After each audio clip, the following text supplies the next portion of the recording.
Right, before we get started today, let's give a big shout out to the sponsors of the True Geordie YouTube channel, Young LA. Don't forget, you can get something for every occasion on Young LA's website. I mean, literally, if you go into the gym, you're going out, there's all sorts on the Young LA website. For example, I'm thinking about picking up this t-shirt because I think it's class. And if you want to get anything on the Young LA website, click the link in the description below. Use code TRUE for 15% off.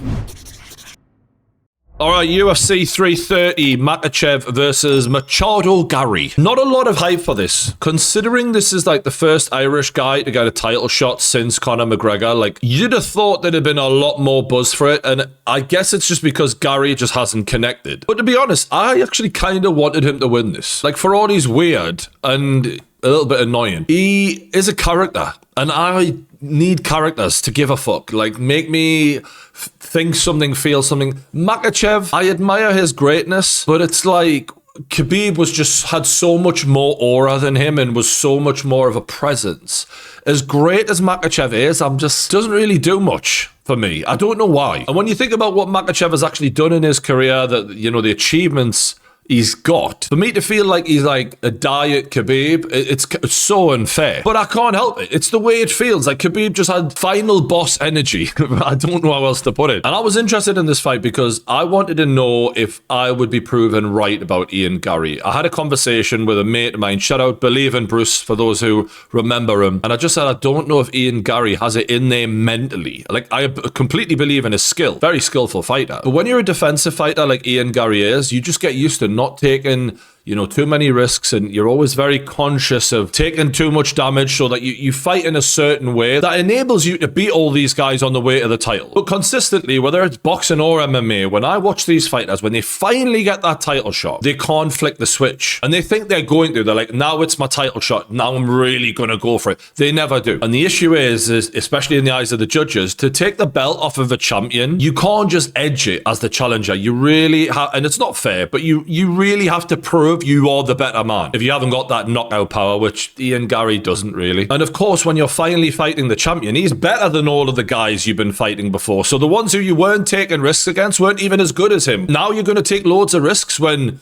you're fighting the best guy you've ever fought. It just doesn't work like that. You revert to the habit. You go to what you know. And my fear for Ian Garry in this fight, especially because he doesn't have that nuclear power, was that he was going to have to really let his hands go. He was going to have to go for it at some point and pull the trigger and risk being knocked out or being submitted. Something he never really does. And I just never thought he'd have it in him to get in there and be that level of aggressive. The level it was going to take to beat such a great fighter like Islam Makhachev. I just didn't think he had it in him. And after watching the fight, not only did he not have it in him, I don't know if he'll ever have it in him. He was beaten before the first bell. I don't think he ever truly believed he was going to get in there and win that belt at all. It's ironic because after the fight he's in, I completely believe that I don't see that from your performance at all. You're the bigger guy, you're the younger guy, you've got a much longer reach, you've got a clear advantage in the stand up there. You did not fight like that at all. When you have all of those advantages, the confidence you should get from them should be through the fucking roof. And yes, you're fighting a great fighter, but when you have those advantages,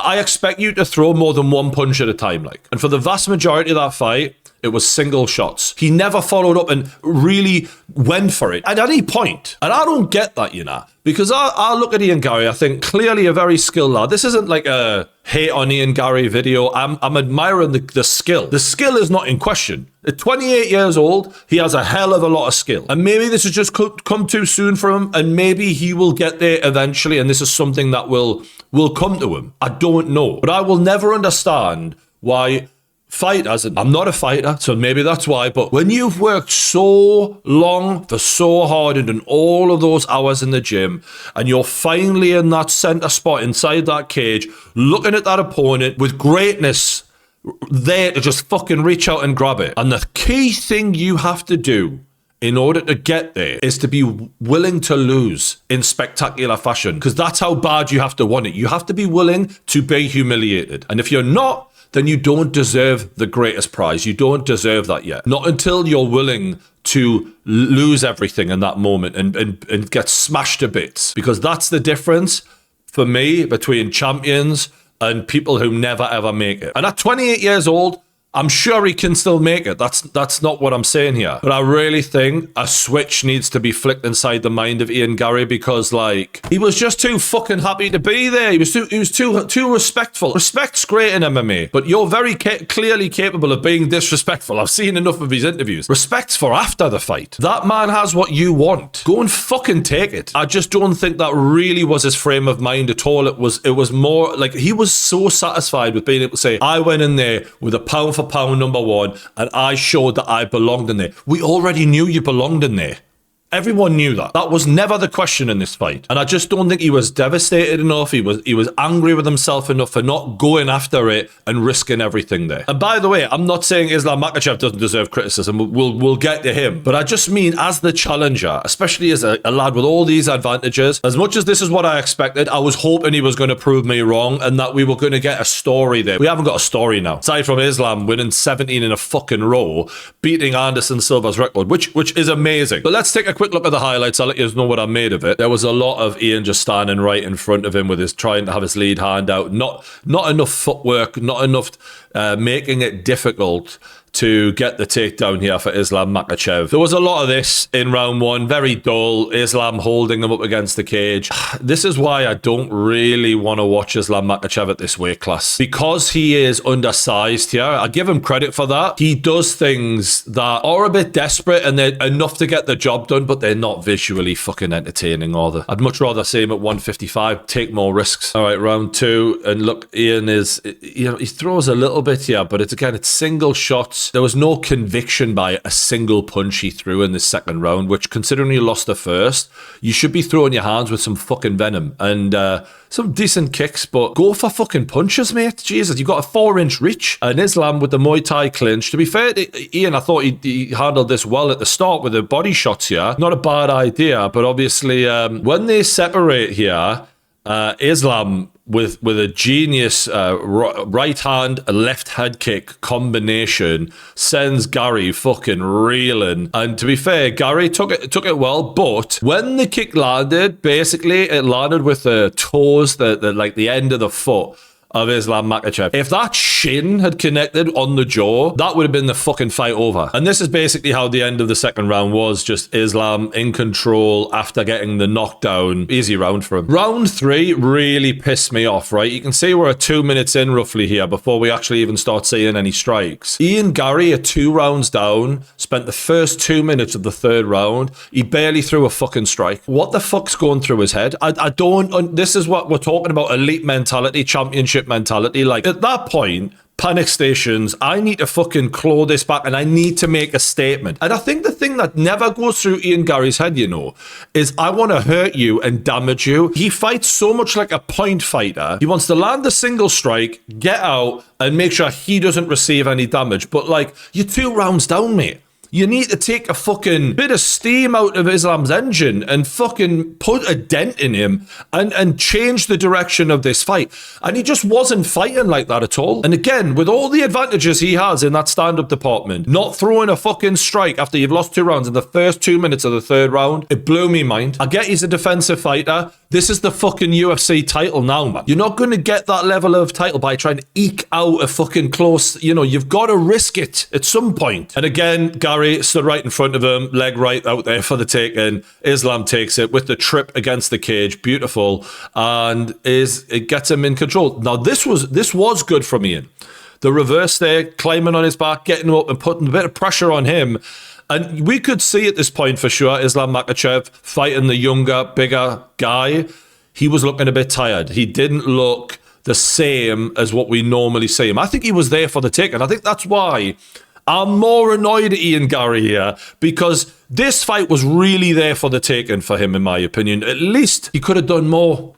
Again, these single strikes, at the highest level of striking, kickboxing, boxing, whatever you watch, the first strike is the easiest one to block. It's the second, the third, or the fourth that often is the one that does the most damage. You can't do that damage if you're not throwing the second and third and fourth. It's just not happening. And this is the end of the third round. And look, he did go for it a little bit here. That was the only time in the fight where I thought, all right, you're taking a couple of risks here. But what, 10 seconds out of a 25-minute fight? Not good enough. This was a terrible round. Round 4 was fucking awful. Ian, again, throwing those single strikes.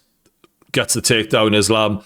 And a lot of control in this round with real fuck all damage from Islam. Ian probably did a bit more damage. Islam had a bit more control. A lot of this, you know, and in these fights, the judges tend to score control higher than damage. Personally, I think it should be the other way around. I think, if anything, we should normalize separating. If you're not actively doing damage, I want to see a separation. He was holding on for dear life here, Islam. It was like a return to the old JSP days, back when he was fucking scared to strike with people. I mean, I'm sorry if I've just triggered a few JSP fans, but it is what it is. This was a good slam, or almost. A little bit of action there, but again, it was few and far between in this round. You could give it to whoever. I don't really give a fuck. Islam wasn't doing a great deal of damage, but was Garry doing enough to try to get out, to try and risk it? Because I think he was also thinking, like, I don't want to get fucking submitted here. I don't want to put myself in danger by getting too crazy and trying to escape this. So we're in round 5 here, and what they've not shown us on the highlights is the hugging and all of that shit that Ian did at the start of the fight, and I'm just like, there's just no need for this amount of respect, mate. Like, you think of some of the great title wins in UFC history. Maybe some of them have had respect, but some of them have had real spite, real, I'm gonna fucking take what you've got because it belongs to me. The energy is just so fucking wrong, in my opinion. If you're gonna dethrone a legend, you've got to think you're a legend. Stop thinking about him being a legend and, oh, I just want your respect, I respect everything. No one fucking cares, man. When it's all said and done, you look back at your fucking record, that's a loss. And you might just be happy to say, I shared the octagon with him. You've got to change how you think. Because after this fucking fight, he got on the microphone, he says, I thought I was better than him. You didn't fight like it. You didn't fight with any of that belief. And I'm not saying this to be a prick. I'm saying this because I think he needs to change if he wants to get the most out of his fucking potential, because the skill is there and he's only 28. But if you keep fighting with this mentality, you might even get the belt. But some bastard's going to come along who's an absolute motherfucker, might not even be as talented as you, but because he's got the eye of the tiger and he's a fucking psychopath, he's going to beat you because he's willing to risk everything. And he really had Islam Makhachev where he wanted him to some degree in this 5th round. You could see Islam was not, you know, didn't have the energy on the feet. He was getting tagged. Single strike again. Single strike. Follow it up, mate. Jesus. And he lets him get the takedown, and it's hard to blame anyone for getting taken down by Islam Makhachev. He's a hell of a fucking wrestler. But again, when you are lighting him up on the feet, follow it up, man. You don't have the hardest hitting hands. You've got to have accumulative damage to actually get a knockdown, do serious damage. I don't get it. Islam took his back, and then that was basically it. He's seeing the round out. Islam in full control. You know, landing some strikes, but again, nothing that's actually even going to leave a fucking mark on Ian Garry. And that should piss him off even more. Even though Ian Garry wasn't throwing, you know, doubles and trebles, for example, still did more facial damage, you know, than he received by a mile. And the minute the fight ends, Ian just can't wait to have that moment. You know, they're still fucking, and he just wants to hug him and all of that. And I'm like, I get it, like, nothing wrong with it at this point, but you've been too fucking respectful all fight, man. And with 17 wins in a row, there is naturally a lot of talk about, is Islam Makhachev the GOAT? For me, it's not like clear and obvious he's the GOAT, but he's in the conversation. You win the lightweight title, you beat the likes of Volkanovski, Dustin Poirier, Charles Oliveira, you move up to welterweight, then defend that title after winning that title. He's in the conversation. If you're comparing him to John Jones, for example, like John Jones, he had a massive size advantage over everyone he fought at light heavyweight,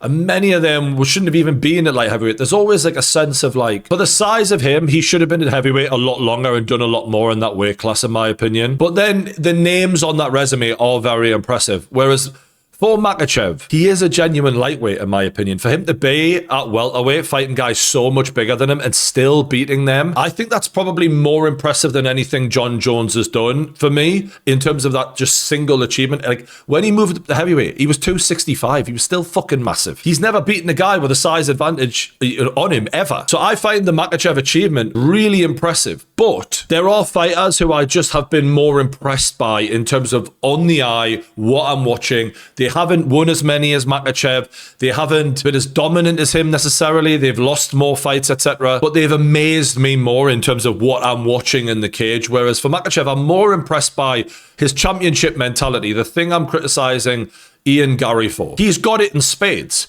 That said, he was just holding on for a lot of that fight against Ian Garry, and that doesn't impress me. That I'm not going to call you the GOAT for a fucking performance like that, am I? And people can say, well, he has been chinned before, he has lost one. Yeah, John Jones should have lost, at least one of his fights by decision. And he's had a lot more close fights than Makhachev, probably. Plenty of fights with John Jones we could go, he could have lost that. And there's many other fighters we can throw into the mix. So I think that this is it's a good debate, but I can't sit here and go, yeah, Makhachev's the GOAT now. I think he's just the greatest of this era, but I'm also a big believer in, like, how much will he be remembered? For those of us who were lucky enough to see the prime BJ Penn, the prime George St. Pierre, the prime Anderson Silva, Fedor, Cain Velasquez, all of these great fighters we've watched over the years, yes, they lost some. I don't care about what your losses were when you came out of your prime as much as what was the prime like? How did that make us feel? Anderson Silva, great example of just someone who looked like a fucking magician in there. And has anyone done that to her? Makhachev hasn't. I'm rambling, but you get the point of